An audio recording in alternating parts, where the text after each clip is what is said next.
Hello बच्चों, myself Vipin sir. Today we discuss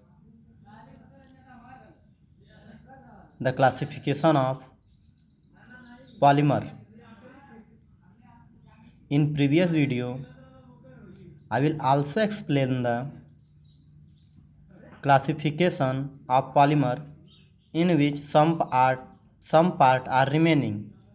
Hence, today we will discuss the remaining part.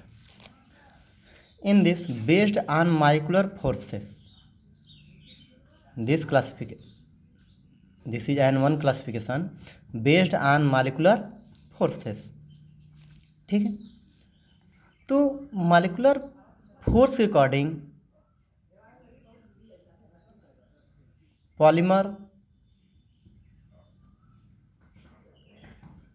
3 step पे depend करता है।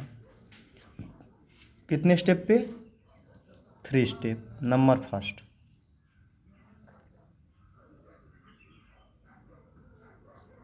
Chain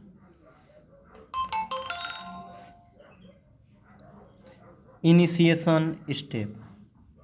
number first, chain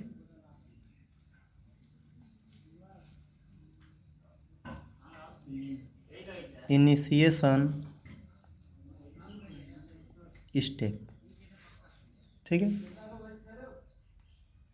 second is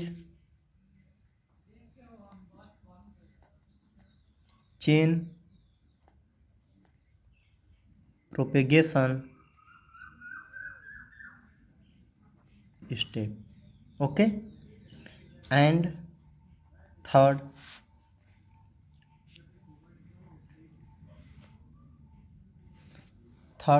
is क्या होगा?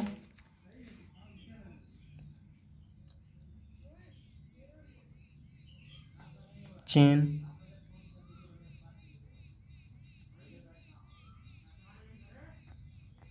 Termination step.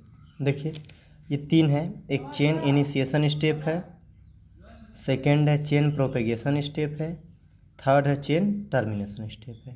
तो जैसा कि आप लोग देखते हैं कि polymer formation, when a small repeating unit undergoes polymerization to form a polymer, right. तो in this 3 step are causes. Firstly कि चेन का इनिशिएशन होता है, मतलब कहाँ से वह फॉर्मेशन के लिए प्रिपेयर होगा। तो इसमें 3 टाइप्स होते हैं। क्योंकि यहाँ पे अभी हम केवल किसी एक की बात कर लेंगे, जैसे फ्री रेडिकल की बात कर लेंगे, लेकिन यहाँ पे 3 टाइप्स फॉर्मेशन होता है। एनायनिक, ठीक है ना, और एक free radical. Free radical cationic और एनायनिक, यानी पॉजिटिव चार्ज, निगेटिव चार्ज और फ्री रेडिकल। ये 3 charge develop on the species. ठीक है, इसके अकॉर्डिंग हम क्लासिफाइड करते हैं कि वह कैटायनिक है, एनायनिक है या फ्री रेडिकल है। ठीक है, तो चलिए इसमें देखते हैं। नंबर फर्स्ट, इनिशिएशन में क्या होता है कि अब देखते हैं कि हमारा जो पॉलीमर फॉर्मेशन है उसमें हम क्या यूज कर रहे हैं या किसके बेसिस उसको प्रोसीड करा रहे हैं, उस पर डिपेंड करता है। तो हो सकता है वो फ्री रेडिकल फॉर्मेशन दे, तो वो किस पे डिपेंड करेगा? चेन इनिशिएशन स्टेप पर ही डिपेंड करेगा कि जो हमारा इंटरमीडिएट, जिसको हम कहते हैं इन BSc पार्ट 1 हम लोग पढ़े ऑर्गेनिक केमिस्ट्री में, रिएक्टिव इंटरमीडिएट। यानी कोई भी रिएक्शन जब कंप्लीट करता है तो बीच में शॉर्ट टर्म के लिए एक स्पेसीज बनता है। शॉर्ट टर्म के लिए क्या बनता है? एक स्पेसीज बनता है, जिसको हम क्या कहते हैं? रिएक्टिव इंटरमीडिएट कहते हैं। उसमें carbocation, carbanion, free radical, benzyne, aryne, carbene, this is form are appear, right. और this is only short time, not a long time lived. This is the short lived species. ठीक है, तो chain initiation यह represent करता है कि इन तीनों में फॉर्मेशन पहले किसका होगा, वो डिपेंड करेगा रिएक्शन यानी पॉलीमर रिएक्शन पे। ठीक, जैसे इनिशिएशन स्टेप स्टार्ट हो जाएगा, इनिशिएशन के बाद हम क्या दिखाएंगे? Chain propagation step. प्रोपेगेशन मतलब होता है कि बढ़ना, मतलब जो चेन हम एन टाइम्स इस तरह दिखाते हैं, ठीक, तो कहाँ तक जा सकता है? यानी मेनी नंबर्स ऑफ मोनोमर ठीक है, present and combine to each other. Okay. Third क्या होता है कि प्रोपेगेशन में ये चलते रहेंगे और इनका फॉर्मेशन एटलीस्ट लास्ट में बनता रहेगा। तो लास्ट टर्मिनेशन स्टेप क्या करते हैं कि जो हम स्टार्टिंग में लेके ब्रेक कराने के बाद हम फ्री रेडिकल एनायन और केटायन का फॉर्मेशन देते हैं, उसके जस्ट अपोजिट हम लेके उसको क्या करते हैं, टर्मिनेट कर देते हैं। और जब टर्मिनेट कर देते हैं तो वही फाइनली हमारा प्रोडक्ट मिल जाता है। ठीक है। तो नंबर फर्स्ट की बात करते हैं, chain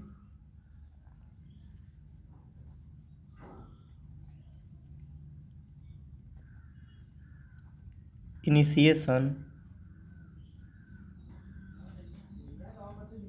step. Chain initiation step. देखिए, चेन इनिशिएशन स्टेप क्या रिप्रेजेंट करता है कि ऑर्गेनिक पर ऑक्साइड अंडरगोज, हम कोई भी पर ऑक्साइड ले सकते हैं। ठीक है, जैसे बेंजोइल पर ऑक्साइड, बेंजोइल C6H5,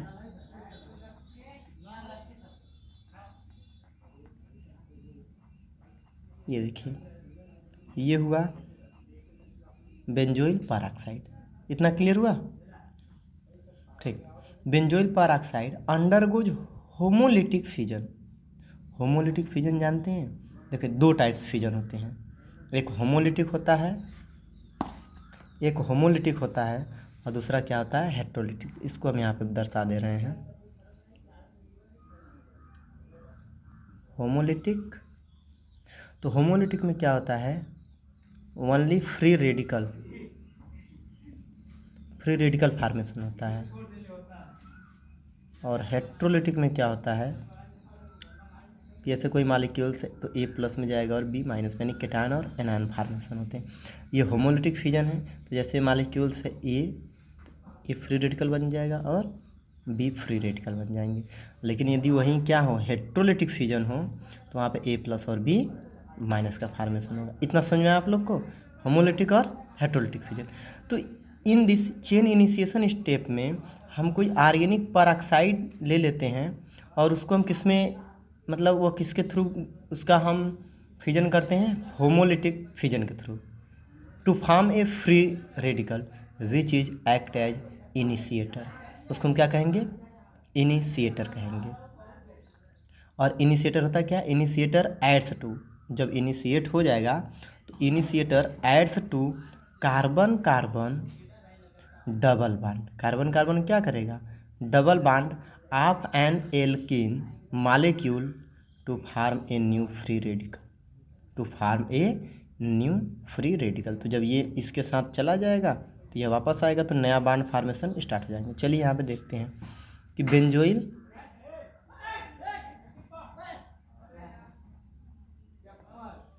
पर ऑक्साइड है। ठीक है, तो जैसे बेंजोइल पर ऑक्साइड को लेंगे तो देखिए यहाँ से हम फ्यूजन कराते हैं। 2 इलेक्ट्रॉन है, किसी बॉन्ड में 2 इलेक्ट्रॉन होते हैं, यह अपना इलेक्ट्रॉन इसको देगा, ठीक है, और यह अपना इलेक्ट्रॉन इस ऑक्सीजन को देगा। इतना क्लियर हुआ? तो यह बनाएगा, देखिए C6H5, C+O यानी ऑक्सीजन, और ऑक्सीजन फ्री रेडिकल एक ये हो गया, यानी एक यहाँ तक हो गया। अब दूसरा देखिए, ये इधर ब्रेक हुआ तो प्लस फ्री रेडिकल C6H5, या इसको हम R2 टाइम्स लिख सकते हैं, C6H5 CO फ्री रेडिकल। इतना क्लियर हुआ?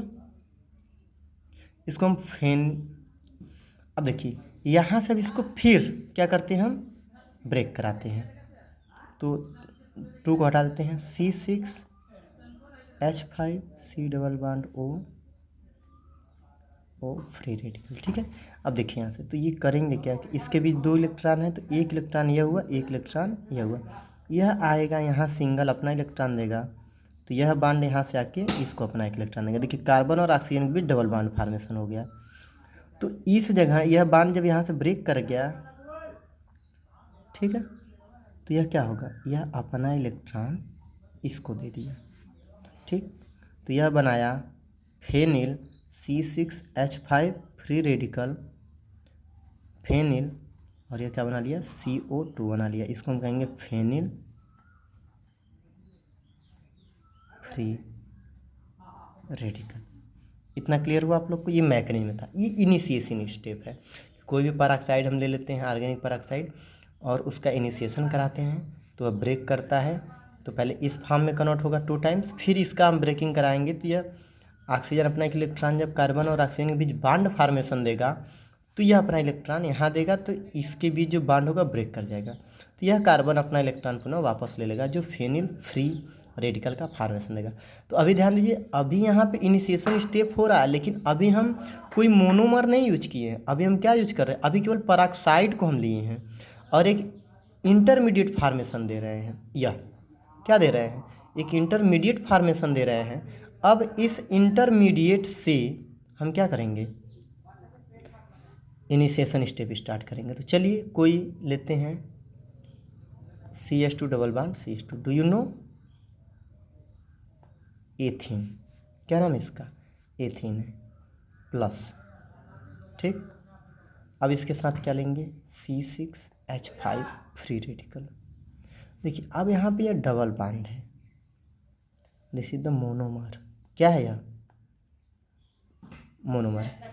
तो यह बॉन्ड, ये इलेक्ट्रॉन अपना इसको देगा और यह इलेक्ट्रॉन अपना इसको देगा। इतना क्लियर हुआ? तो यहाँ से जो एक इलेक्ट्रॉन इसका है और एक इलेक्ट्रॉन इसका है, तो यह अपना इलेक्ट्रॉन वापस ले लेगा। क्या कर लेगा, वापस ले लेगा। तो यह फॉर्मेशन में आएगा CH2 C6H5। देखिए अब यह इनिशिएशन स्टेप हो गया, अब यह बन गया। ठीक है ना, यहाँ तक समझ में आप लोग को? ठीक, चलिए अब आगे देखते हैं चेन प्रोपेगेशन। अब सेकेंड स्टेप क्या स्टार्ट करते हैं, chain propagation step. Chain propagation step क्या दिखाता है कि जो फ्री रेडिकल फार्मेशन हुआ है, जो फ्री रेडिकल फार्मेशन हुआ है by homolytic cleavage add to double bond. जैसे यहाँ आप देखिए होमोलिटिक क्लीवेज से फार्मेशन हुआ है, ऐड टू डबल बॉन्ड। देखिए यहाँ से आया और ये यहाँ से गया, add to double bond of monomer to form a larger free radical. अब देखिए अब इसको मैक्सिमम टाइम्स लेते जाएंगे मोनोमर, यानी इसको ले लेते हैं। अब इसको हम फिर एथीन से क्रिया कराते जाएंगे डबल बॉन्ड से, तो ये लार्जर फ्री रेडिकल फार्मेशन देगा। और radical formed adds to another alkene. ठीक है, this process continue until the radical is destroyed. हम यह प्रोसेस तब तक करेंगे जब तक कि रेडिकल क्या ना हो जाए, डिस्ट्रॉय ना हो जाए। These steps are called propagation step. These step को क्या कहेंगे हम, प्रोपेगेशन स्टेप कहेंगे। चलिए देखते हैं आगे, C6H5 CH2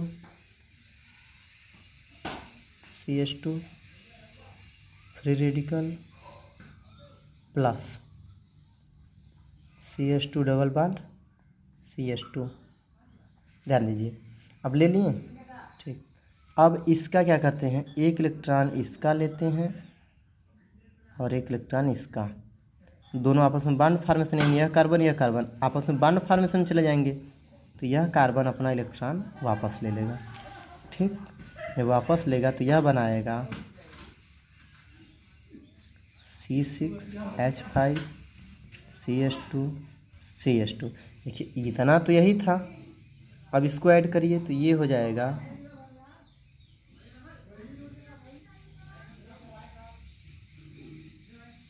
फ्री रेडिकल। ठीक है बच्चों, इतना हो गया। अब देखिए प्रोपेगेशन चल रहा है, तो हम इसको बार बार लेके चलेंगे। C6H5 CH2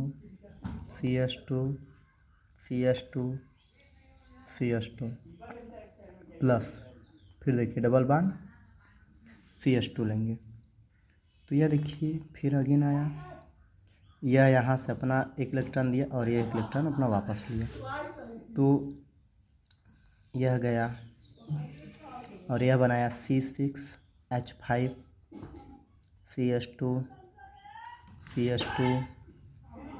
देखिए 6 टाइम हो गया है CH2 और एक और CH2 फ्री रेडिकल। इतना हो गया। अब इसको हम समराइज कर लेते हैं n टाइम्स, मतलब C6H5 उसी को एरो इंडिकेशन देके हम लोग आगे बढ़ा दें। C6H5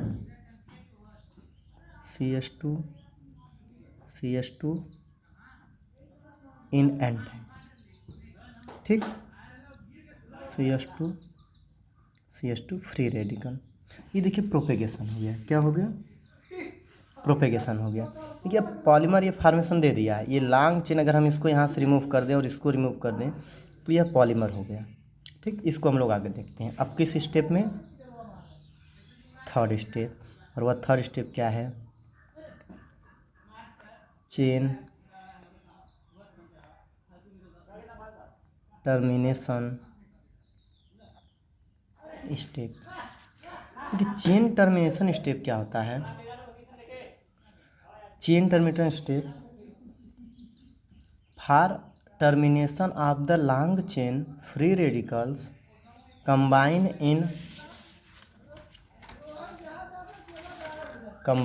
in different ways to form polythene.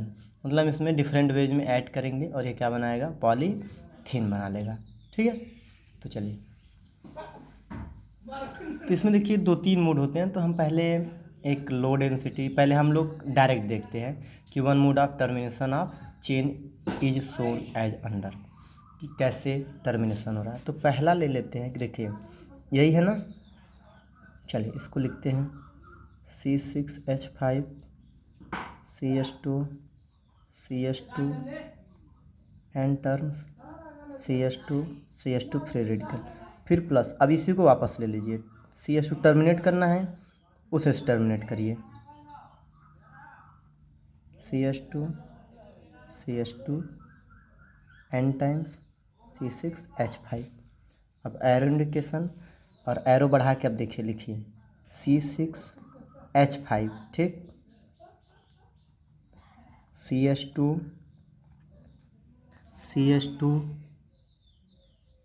ठीक है, होल N और C6H5। वैसे हम आगे भी लिख सकते हैं, लेकिन हम इस बीच वाले टर्म्स को अब रिमूव कर दें। अब डायरेक्ट दिखा दिए कि सबको एक साथ कंबाइन ले लें। ये N टाइम्स बन गया, ठीक। अब देखिए इसी को हम इस तरह दिखा सकते हैं या R। ध्यान दीजिएगा, ये अपना एक इलेक्ट्रॉन यहाँ से वापस कर ले और ये अपना यहाँ से, तो ये दोनों इलेक्ट्रॉन मिलके एक तरफ बॉन्ड फॉर्मेशन दे देंगे। तो देखिए इसको हम दिखा सकते हैं CH2 bond CH2 N times,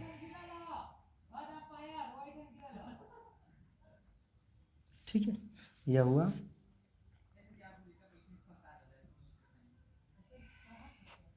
polythene. क्या बन गया? पॉलीथीन बन गया। तो एक तो ये पॉलीथीन बना नॉर्मल, जैसे हम लेते आ रहे हैं टर्मिनेशन, इनिशिएशन, प्रोपेगेशन और टर्मिनेशन स्टेप। इतना आप लोग को क्लियर हुआ टर्मिनेशन स्टेप तक? चलिए अब हम लोग इसके आगे देखते हैं। देखिए पॉलीमर 2 टाइप फॉर्मेशन होता है। तो पहला हम लेते हैं ए, ठीक। ए को लेते हैं और इसको देखते हैं, और यह है लो डेंसिटी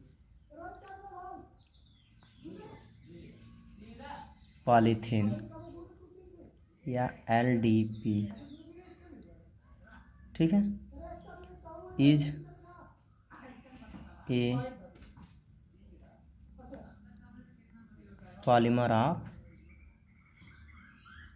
एथीन, ठीक है।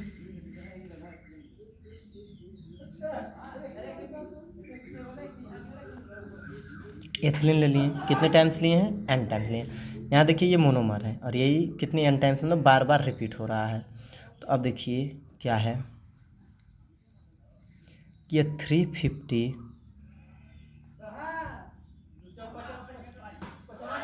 to 370 kelvin and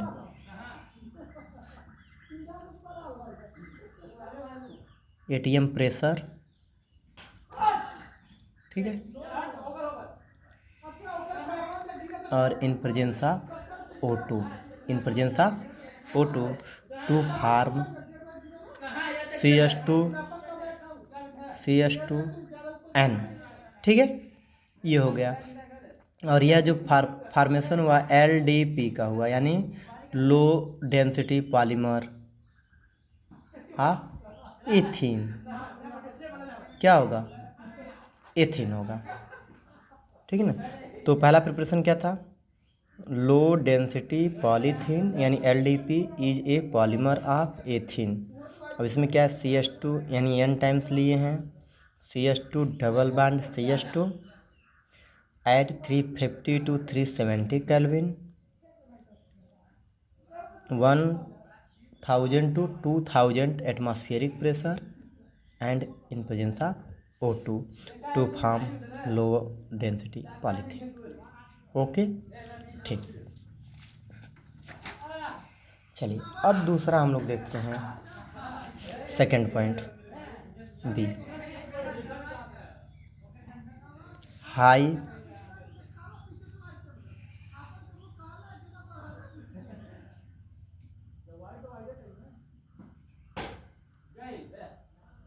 density polythene HDP, ठीक है, आप पॉलीमर एथीन, ठीक है ना। दूसरा क्या है, हाई डेंसिटी। तो चलिए हाई डेंसिटी क्या होता है कि N CH2 double bond CH2 330 Kelvin to 343 Kelvin, ठीक है। और जो प्रेशर है वह 6 to 7 एटमॉस्फियर है, ओके। और उस पर हम जिगलर नाटा कैटालिस्ट यूज करते हैं, क्या यूज करते हैं, जिगलर नाटा कैटालिस्ट यूज करते हैं। और जो यह फार्मेशन होगा वह होगा CH2 कितने टाइम्स, N टाइम्स। ये भी वही है बट इसके कैरेक्टर्स चेंज हो जाएंगे ना, और इसको कहेंगे हम हाई डेंसिटी पॉलीथीन HDP। इतना क्लियर हुआ आप लोग को। चलिए सी देखिए, अगला टेफ्लॉन, क्या देखते हैं, टेफ्लॉन को देखते हैं। तो टेफ्लॉन में क्या लेते हैं, टेट्राफ्लोरो एथीन लेते हैं, क्या लेते हैं, टेट्राफ्लोरो एथीन लेते हैं, ठीक। तो इस पे हम यूज करते हैं कैटालिस्ट और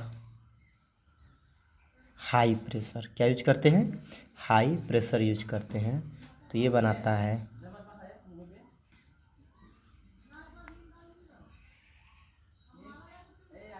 टेफ्लॉन, बनाता है, क्या बनाता है, टेफ्लॉन फार्मेशन देता है। क्लियर हुआ आप लोग को, इतना क्लियर हुआ। और इसका हम यूज क्या करते हैं कि इसका यूज किस में होता है, यूज टू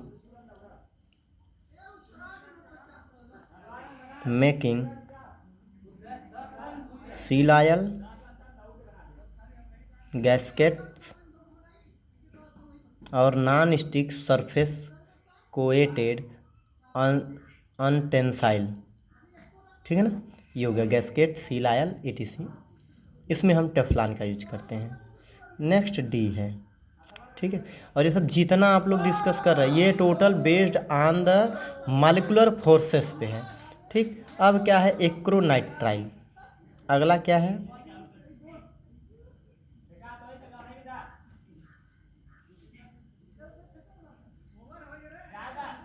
या हम इसको कह सकते हैं इन शॉर्ट, या उस फॉर्म में पॉली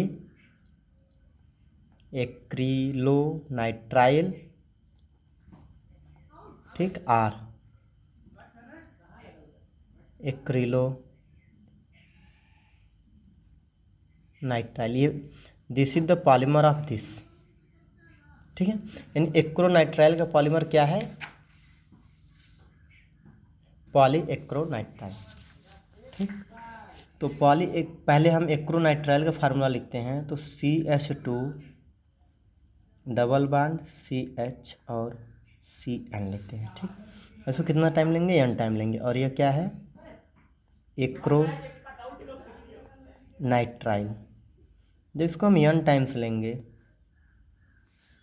और इसको हम पॉलीमराइजेशन इन परऑक्साइड कैटालिस्ट के रूप में यूज करते हैं, यानी पॉलीमराइजेशन और किसके प्रेजेंस में? परऑक्साइड कैटालिस्ट के रूप में। तो यह बनाएगा CH2 CH CN, कितने टाइम्स? n times. तो यह क्या बनाया? पॉली एक्रोनाइट्राइल। ये समझ में आया? एक्रोनाइट्राइल हम लेते हैं, ठीक है,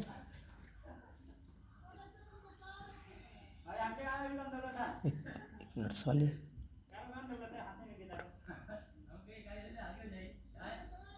पॉली एक्रिलनाइट्राइल, सॉरी एक्रिलोनाइट्राइल है, एक्रिलोनाइट्राइल हम यूज करते हैं, सॉरी मीनिंग मिस्टेक हो गया। तो देखिए n टाइम्स इसको लेते हैं एक्रिलोनाइट्राइल को, और किसके प्रेजेंस, मतलब polymerization undergoes to polymerization in presence of peroxide catalyst. It means acrylonitrile undergoes polymerization in presence of peroxide catalyst to form poly acrylonitrile. Okay, और this is used as a substituted for wool in making commercial fiber such as orlan or acrylan।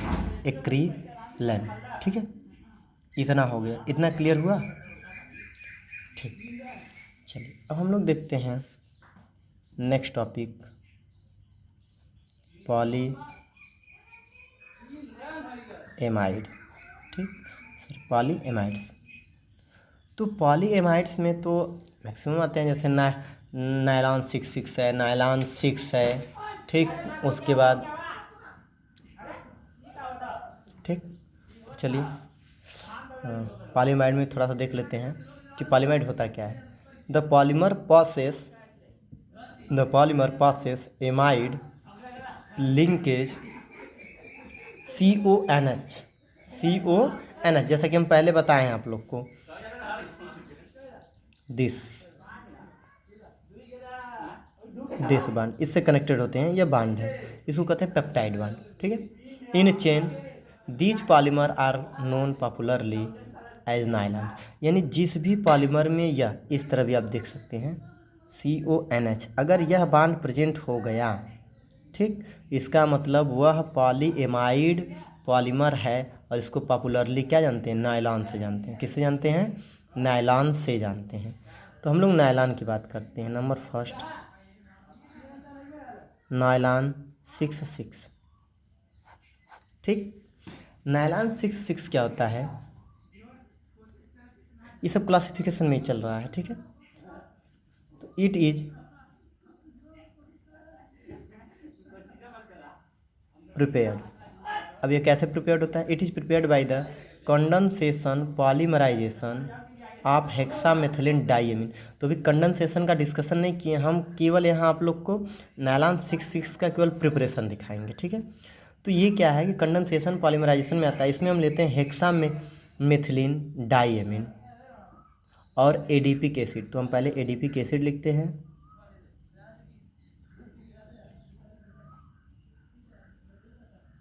ठीक, plus n times H2N CH2 6NH2, और इन दोनों को combine state में जब हम formation देंगे तो यह बनाएगा N। ठीक है, N यहाँ से हटा दें, ऐसे दिखाते हैं, H CH2 6 CONH,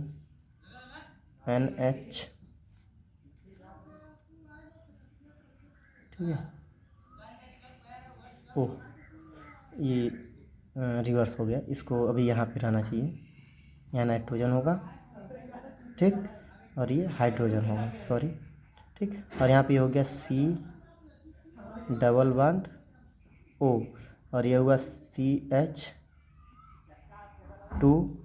का 6, और फिर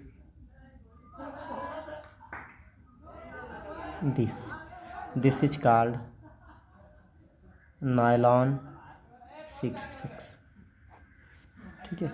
अब देखिए यहाँ पे जो बॉन्ड फॉर्मेशन हुआ है दिस NH और C डबल बॉन्ड O के बीच, यही बॉन्ड कहलाता है पेप्टाइड बॉन्ड। क्या कहलाता है? पेप्टाइड बॉन्ड कहलाता है। और यह पूरा ग्रुप जिसमें प्रेजेंट होगा वह पॉलीएमाइड कहलाएगा, या हम उसको नायलॉन, सिंपली किसके नाम से जानते हैं? नायलॉन के नाम से जानेंगे। क्लियर हुआ आप लोग को? चलिए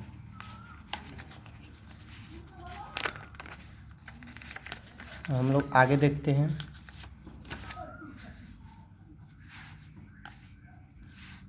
ठीक, अब आगे क्या देखते हैं? नायलॉन 6 का प्रिपरेशन। किसका देखें? Second point, nylon 6। अब देखिए नायलॉन 6 जो होता है, it is obtained by heating caprolactam. किससे यूज करते हैं?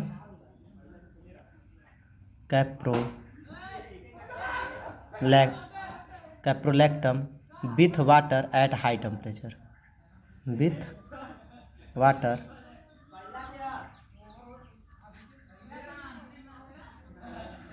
एट हाई टेम्परेचर, ठीक है। तो देखिए अभी देखिए कैप्रोलैक्टम का formula,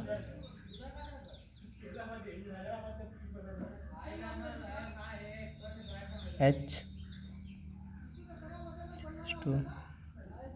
CH2 CH2 CH2 CH2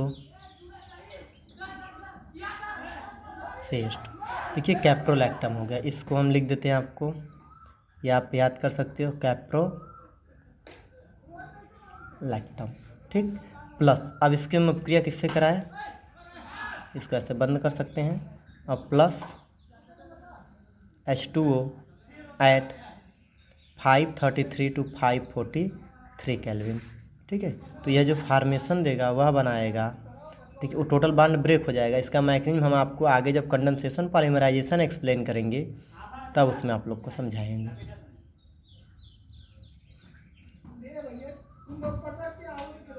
H power N, और यह क्या आया? नायलॉन 6। इतना क्लियर हुआ आप लोग को? ठीक है, ठीक बच्चों, ये नायलॉन 6 हो गया। तो अब हम लोग चलते हैं, नेक्स्ट टॉपिक है आपका पॉलिस्टर। सेकंड क्या है?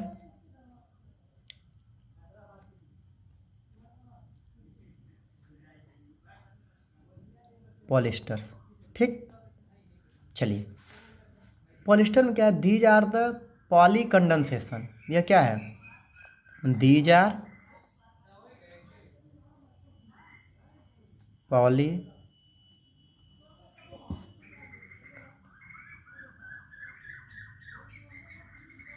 Condensation product, okay. आप डाई कार्बोक्सिलिक एसिड्स, ठीक है, एंड डाईअल्स, यानी डाइल्स मतलब दो एल्कोहलिक ग्रुप जुड़े होंगे। तो कोई हम दो एल्कोहलिक ग्रुप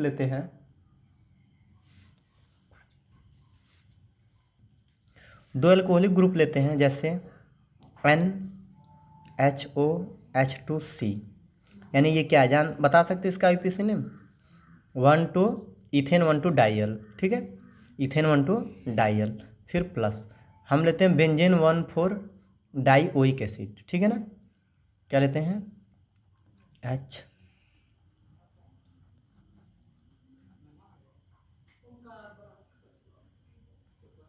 ठीक, एरो इंडिकेशन,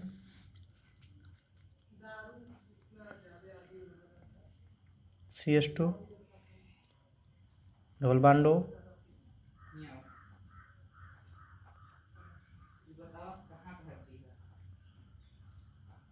ठीक, ये हो गया। और ये क्या बना, डेक्रॉन, क्या बन गया, डेक्रॉन बना है, ठीक। और ये बेंजीन है। देखिए यहाँ पे पॉलिएस्टर क्या होते हैं कि जब एल्कोहलिक ग्रुप मतलब डाईअल्स प्रेजेंट हो और कोई acid di carboxylic acid present हो, जब दोनों आपस में पॉली कंडेंस होते हैं तो क्या बनाते हैं, डेक्रान, या हम कह सकते हैं पॉलिएस्टर बनाते हैं। क्या बनाते हैं, पॉलिएस्टर बनाते हैं। तो ये देखिए इथेन 1,2 डाईअल हो गया, ये हो गया डाई कार्बोक्सिलिक एसिड, क्या है, डाई कार्बोक्सिलिक एसिड है। तो इसका पूरा नाम क्या है, बेंजीन 1,4 डाईओइक एसिड या टेरेफैथिलिक एसिड। इसको क्या कह सकते हैं, इसको हम लिख दे रहे हैं टेरेफैथिलिक एसिड, ठीक। जब इन दोनों का पॉलीमराइजेशन मतलब अंडरगोज टू पॉलीमराइजेशन, यानी when ethane 1,2 diol and this terephthalic acid undergoes polymerization to form Dacron और टेरिलीन। क्या नाम है इसका, टेरिलीन। ओके बच्चों, अब देखिए इसका हम यूज कहाँ करते हैं, it is used in create resistance in polymerized product, मतलब इसका हम रेजिस्टेंस के रूप में यूज करते हैं। और bending with cotton and wool fibre, और इसका हम क्या करते हैं, कॉटन और फाइबर को बेंडिंग करने के लिए यूज करते हैं। और also glass reinforcing material in safety helmet, जो हम लोग हेलमेट में सेफ्टी ग्लास मटेरियल यूज करते हैं उसमें क्या यूज करते हैं, डेक्रान का बना होता है या टेरिलीन का बना होता है।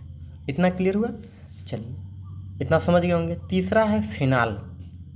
ये देखिए फिनाल जो होता है वह रेजिन के रूप में होता है, किसमें होता है, फिनाल रेजिन के रूप में होता है। तो फिनाल रेजिन में एक मोस्ट इम्पॉर्टेंट फैक्टर आता है और वह इम्पॉर्टेंट फैक्टर है बैकेलाइट। क्या है, बैकेलाइट, ठीक। तो बैकेलाइट क्या है पहले जान लेते हैं। These are obtained by the condensation reaction of phenol with formaldehyde in presence of either an acid or base catalyst. Thus, initial product could be a linear product. This is used in Novolac used in paint, यानी जो बनता है क्या बनता है, Bakelite, वही जो Bakelite ही होता है उसी को हम नोवोलैक कहते हैं। नोवोलैक को हम पेंट के रूप में यूज करते हैं, ठीक है। तो इसमें होता है क्या है कि हम फिनॉल लेते हैं, क्या लेते हैं, फिनॉल लेते हैं, और फिर क्या लेते हैं, एक एल्डिहाइड ग्रुप लेते हैं, और यह बनाता है इन प्रेजेंस ऑफ H+ और OH-, यह बनाता है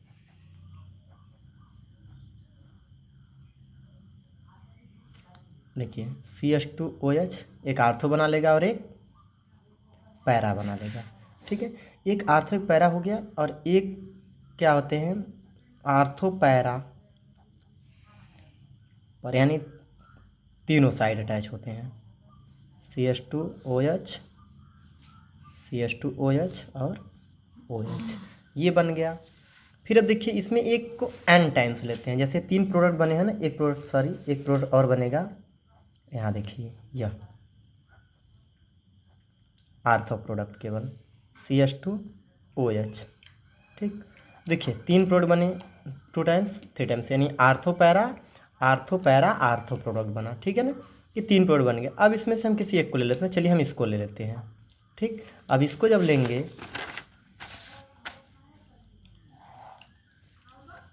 देखिए तो इसको हम लेंगे n टाइम्स, कितना लेंगे, n टाइम्स लेंगे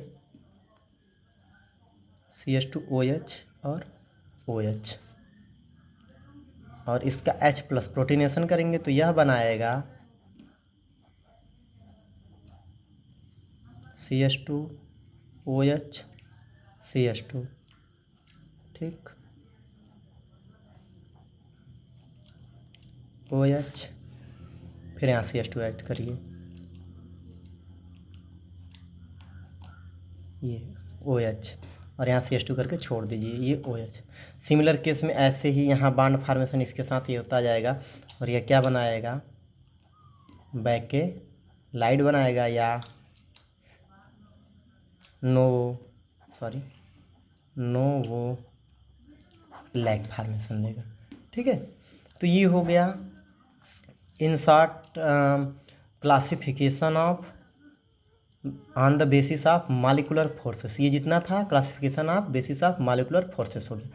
अब हम लोग नेक्स्ट हेडिंग जब चलेंगे तो अब हम लोग आगे वाले नेक्स्ट वीडियो में डिस्कस करेंगे एडिशन, ठीक, एडिशन पॉलीमराइजेशन